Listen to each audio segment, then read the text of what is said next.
Title: The Last Train to Nowhere * Part 1. The legend begins * if you ever find yourself alone at Blackwood Station after 13 in the morning, and you hear a train arriving on platform 13, don't look at it because that train isn't supposed to exist. Everyone who has boarded it has disappeared without a trace. Police called it an urban legend. The railway department denied platform 13 ever existed, but one security camera captured something no one could explain, and the man who watched that footage was never seen again. Rain crashed against the giant glass roof of Blackwood Central Station. Lightning flashed across the empty platforms. The station, usually crowded with thousands of commuters during the day, now felt abandoned. Only one man remained awake. Daniel Brooks, 34 years old, night security guard. He had worked here for 11 years. Every night followed the same routine: check every platform, inspect every emergency exit. Watch the cameras, drink terrible coffee.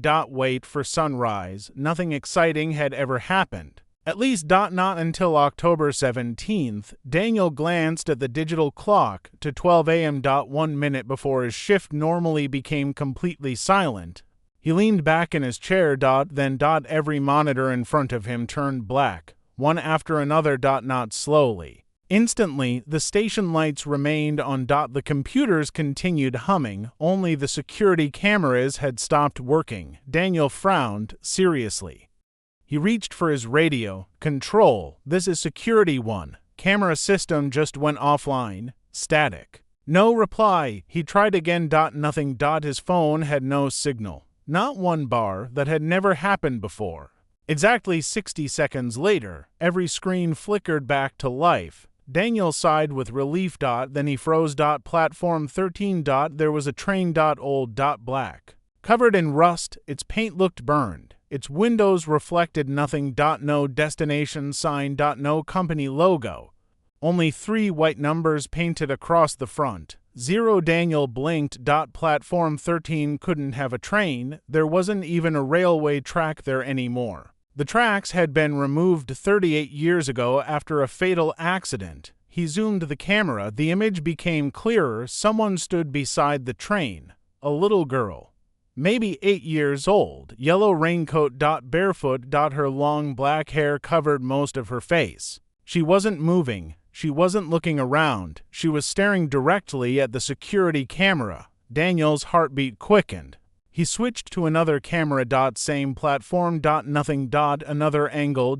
Nothing. Back to camera 13. The train was still there. The girl was gone. Daniel grabbed his flashlight. I'm checking it myself. The station echoed with every step he took. Platform after platform passed by. 10. 11. 12. He stopped. There was no sign for platform 13. Only a brick wall, just like every other night. He laughed nervously. Camera glitch. He turned to leave. Then a low whistle echoed through the station. Not loud.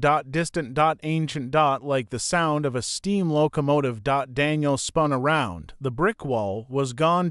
In its place stood another platform, covered in thick fog. Platform 13. His flashlight flickered. The temperature dropped instantly. His breath became visible. And then the train slowly rolled into the station. Without making a sound. Its wheels didn't touch the rails. It floated. Stopping perfectly in front of him. The doors slid open. Nobody stepped out. Nobody stepped in. Inside. Every seat was occupied. Men. Women. Children. All sitting perfectly still. None of them blinked. None of them spoke. Every single passenger stared straight ahead, like mannequins. Daniel whispered, "What is this?" One passenger suddenly turned his head. An old man. His eyes were completely white. His mouth opened. Very slowly. Then every passenger turned toward Daniel. At the exact same moment, hundreds of eyes watching him. The train's speaker crackled. A calm woman's voice echoed through the empty station. "Final boarding call." Daniel stepped backward. "No." The voice repeated, "Passenger Daniel Brooks." His blood ran cold. Double quotes. "Your seat is waiting." The doors remained open. The passengers continued staring. One empty seat sat directly beside the window, with a small paper ticket resting on it. Daniel could clearly read the name. Daniel Brooks's hands began shaking. He had never bought a ticket. He had never told anyone he was here. So how did the train know his name? A sudden scream echoed from behind him. Daniel turned. The little girl in the yellow raincoat stood only a few feet away. She looked terrified. She grabbed his arm with freezing hands and whispered only for words, "Don't let it remember you." Before Daniel could ask what she meant, the lights inside the station exploded. Every bulb shattered at once. Darkness swallowed the platform. When the emergency lights flickered on, the girl was gone. The train had disappeared. Only one thing remained on the platform, a faded paper ticket still warm with today's date printed across it. And beneath it one destination no, where part 1 ends here, part 2, the forgotten passengers. Daniel didn't sleep. He couldn't. The paper ticket sat on his kitchen table, exactly where he'd left it. Every few minutes he looked at it, hoping the words would disappear. They never did. Destination, no, where passenger. Daniel Brooks, no company logo. No barcode, no ticket number, just thick black ink that looked strangely fresh, as if someone had written it only seconds ago. At sunrise, Daniel returned to Blackwood Station. The morning rush had already begun. Thousands of people hurried across the platforms, coffee in hand, completely unaware of what had happened just a few hours earlier. Daniel went straight to the station manager's office. The manager, Richard Hayes, looked up from his paperwork. "You look terrible. I need to ask you something." "Go ahead. Where's platform 13? Richard stopped writing. For just a second, it was barely noticeable. But Daniel saw it. "What are you talking about?" "Platform 13. There isn't one. There was last night." Richard laughed. "Daniel, you've been working nights too long." "No. I saw it." Richard stood.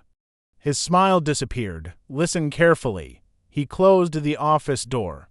"There has never been a platform 13. Daniel pulled the paper ticket from his pocket. "Then explain this." Richard looked down. His face turned pale. "He didn't touch the ticket. Instead, he slowly stepped backward." "Where did you get that?" "On platform 13. Richard whispered. "You need to burn it." "What?" "Burn it." "Why?" "Because if you keep it." Richard swallowed. Double quotes. "The train knows you accepted the invitation." Daniel laughed nervously. "You're joking." Richard wasn't smiling before Daniel could ask another question. The office phone rang. Richard answered. He listened silently, then looked directly at Daniel. "You should leave." "Why?" "They're coming." "Who's coming?" Richard never answered. Two men wearing dark gray suits entered the station. Neither wore a company badge. Neither spoke. Both walked directly toward Daniel. They weren't searching. They already knew exactly where he was. Daniel instinctively backed away. One of the men said calmly, "Mr. Brooks, yes. We need to ask you a few questions." "About what?" "The train." Daniel's heart skipped. "How do you know about that?" The man smiled. "Because we're the reason no one else does." Daniel ran. He didn't know why. He simply knew staying wasn't an option. The suited men chased him through the crowded station. Passengers shouted as Daniel pushed past them. He jumped over a luggage cart. One of the men never sped up. He simply kept walking, slowly, confidently, as though he already knew Daniel couldn't escape. Daniel burst through an emergency exit into the rain. His car was parked across the street. He reached into his pocket. No keys. His blood froze. He checked every pocket. Nothing. A voice behind him said, "Looking for these." One of the suited men held Daniel's car keys. He hadn't even felt them being taken. Daniel turned and sprinted toward the subway entrance instead. He ran down the stairs, past confused commuters, past musicians, past newspaper stands. Finally, he lost them, or so he thought.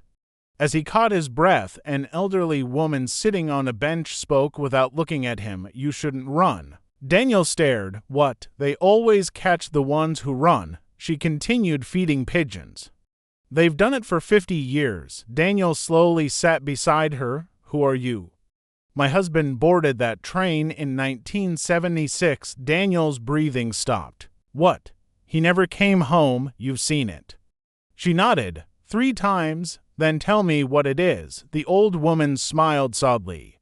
No one knows, but I know what it wants. Daniel leaned closer. It doesn't take people. It replaces them. Before Daniel could ask what she meant, she stood. Go to the old railway archives. Why? Look for Train 0. She handed him a tiny brass key, then walked into the crowd.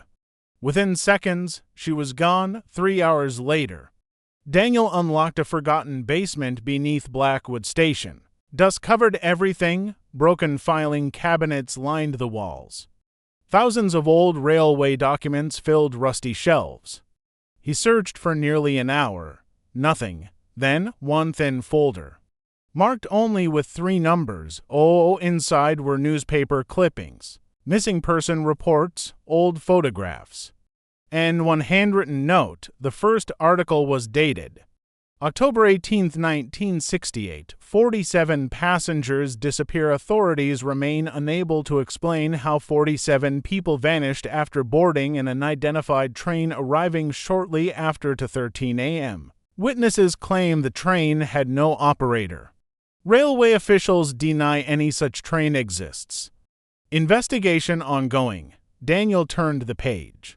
Another disappearance. 22 people, 31 people, 15 people, 9 people, every 11 years. Always October 17th. Always, 2:13 a.m. The final page wasn't a newspaper.